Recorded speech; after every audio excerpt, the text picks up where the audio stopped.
আসসালামু আলাইকুম। হ্যালো বন্ধুরা, তোমরা কেমন আছো? আশা করি তোমরা ভালো আছো। আমি আলহামদুলিল্লাহ ভালো আছি।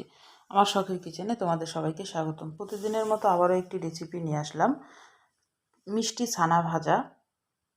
এই মিষ্টিটা একবার তৈরি করে খেয়ে দেখতে পারো, অনেক মজা। চলো শুরু করি।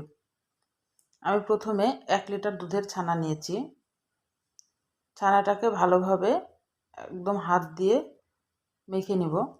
বেশি উপকরণ লাগবে না, মাত্র 3টা উপকরণে এই মিষ্টি ছানা ভাজাটা তৈরি হয়ে যাবে। ছানাটা হাত দিয়ে ভালোভাবে একদম চটকিয়ে মেখে নিতে হবে।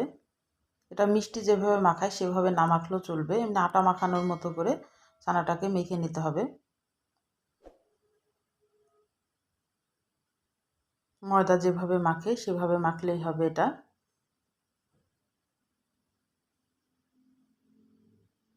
আমার ছানা মাখাটা হয়ে গেছে।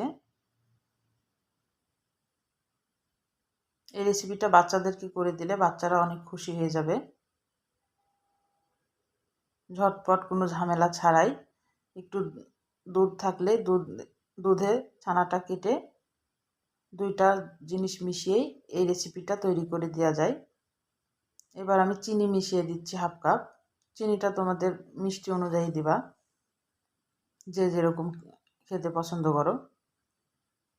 এবার চিনি দিয়ে ভালোভাবে হাত দিয়ে আবার মেখে নিতে হবে, হাতের ভিতরে যেন চিনিটা গলে যায়।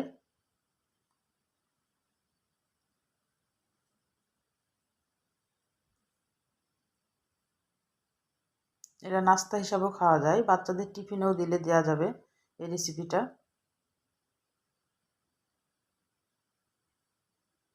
একবার তৈরি করে খেয়ে দেখতে পারো।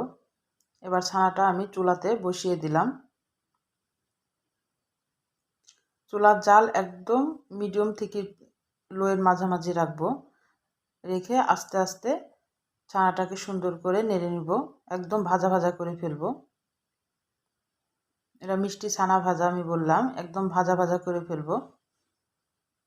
ভাজতে ভাজতে কালারটা একদম লাল হয়ে যাবে, চিনির ক্যারামেলটা হয়ে যাবে, দিয়ে ছানাটা একদম লাল হয়ে যাবে, সাদা আর থাকবে না।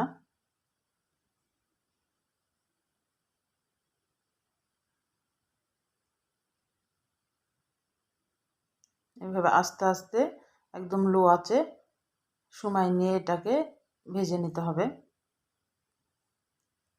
আর আমার রান্নাগুলো যদি তোমাদের ভালো লাগে, আমার চ্যানেলটাকে সাবস্ক্রাইব করে দিও, একটা লাইক দিও, আর একটা ছোট্ট কমেন্ট করে জানাও আমার রান্নাগুলো কেমন লাগে, আর বেশি বেশি করে শেয়ার করে দিও।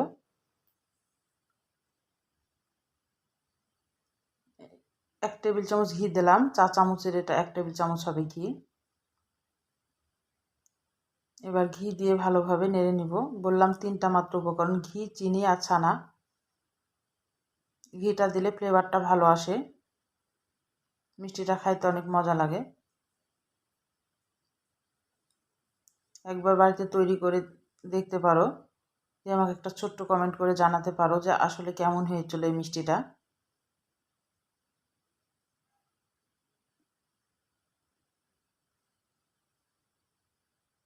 এভাবে সুন্দর করে নেড়ে নেড়ে একদম ভাজা ভাজা করে একদম ঝরঝরা করে ফেলতে হবে। এই যে আমার মিষ্টি ছানা ভাজা রেডি হয়ে গেছে। দেখো কালারটা কত সুন্দর এসেছে। আমি তোমাদেরকে একটু দেখাচ্ছি কাছে থেকে। একদম ছোট ছোট দানা হয়ে গেছে, একদম ভিতরে কিন্তু একদম চিনির রস ঢুকে আছে। তাহলে আজকের মতো বিদায় নিচ্ছি। তোমরা সুস্থ থাকবা, ভালো থাকবা, আমার চ্যানেলের সাথে থাকবা। আবার কোনো রেসিপির সাথে হাজির হবা।